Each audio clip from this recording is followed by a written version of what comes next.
भी हम लोग चाहते हैं कि भी जो संविदा में जिस तरह से कोई कैडर बन जाए सीएचए वालों के लिए भी छोटा-मोटा ऐसे कै तो कोई। बात सीएचसी की चली, एक बड़ा सवाल यहाँ पर है, आप मेडिकल एसोसिएशन के अध्यक्ष हैं राष्ट्रीय, आप ही के घर के साथी हैं, आपके विद्यार्थी बिल्कुल, यहाँ पर। बिल्कुल। इनके लिए क्या कुछ आज वार्ता हुई आपको उनको लेकर? जी, क्या आज रास्ता निकल सकता है कि वो सही सलामत घर चले जाएँ और उनको नौकरी मिल जाए? जी, उनको हम इस उनके लिए हमने 3 प्रपोज़ल दिए हैं।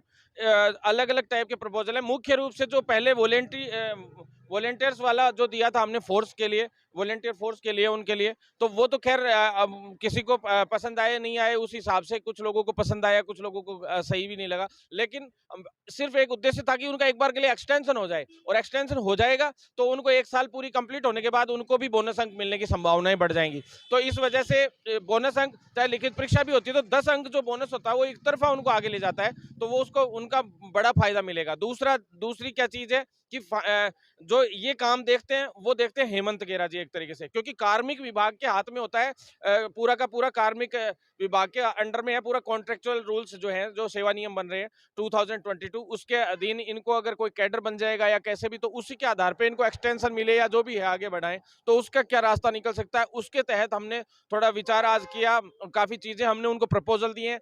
और साथ ही जो फाइनेंस डिपार्टमेंट के हेड हैं एक तरीके से अखिल अरोड़ा जी, तो वो क्या है, अगर एक्सटेंशन होता है तो पैसे की ज़रूरत पड़ेगी, पैसे की ज़रूरत पड़ेगी तो अखिल अरोड़ा जी है, उनकी भी उसमें अनुमति चाहिए। तो उनको हमने काफ़ी चीज़ें इनको बताई है कि भी अभी ऐसे-ऐसे अभी जो है कुछ स्वास्थ्य विभाग में कुछ प्रोग्राम्स ऐसे चलाए जाने हैं, जिनकी वजह से क्या है, उनको प्रोग्राम्स को आगे जैसे अब एनजीओज़ को ठेका दे देते हैं, पीपीपी मोड पे दे देते हैं, आप एमआरएस को, मतलब अलग-अलग जगह पे आप लोग दे देते हैं हर किसी को, प्लेसमेंट एजेंसीज़ को।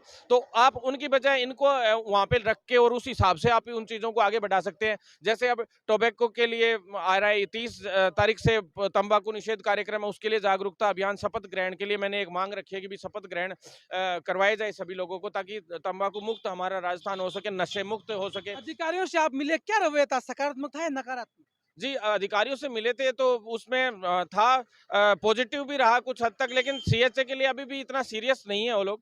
जिस हिसाब से उनको उनसे रवैया था, बातें हमने उनकी प्रपोज़ल बता दी कि भी उनको अगर अच्छा लगे तो वो प्रपोज़ल ले लें तो अच्छा है अभी, नहीं तो क्या है, आंदोलन आगे बढ़ भी सकता है सभी साथियों का। और किसी कह रहे थे कि भई 27 तारीख को हम उनको हटा देंगे, ये कर देंगे, तो साफ शब्दों में हमने चेतावनी भी दी थी। एमएल लाठर जी तक भी हमने बात को पहुँचाया था कमिश्नर साहब को कि भी अगर एक किसी को एक छोटी-सी खरोंच भी आ गई तो हम ये मान लीजिए बहुत हाई लेवल पे आंदोलन करेंगे, और पूरा राजस्थान प्रदेश का एक-एक मेडिकल विभाग का कर्मी और छात्र सभी उनके साथ हैं। ऐसी कोई बात नहीं, वो हमारे हैं तो आखिर भाई-बहन ही, तो हम बिल्कुल पीछे नहीं हटेंगे। दूसरा, कुछ भर्तियों को लेके और जो आज हमारी वार्ता हुई थी वो भी मैं इसमें आपको बता देता हूँ।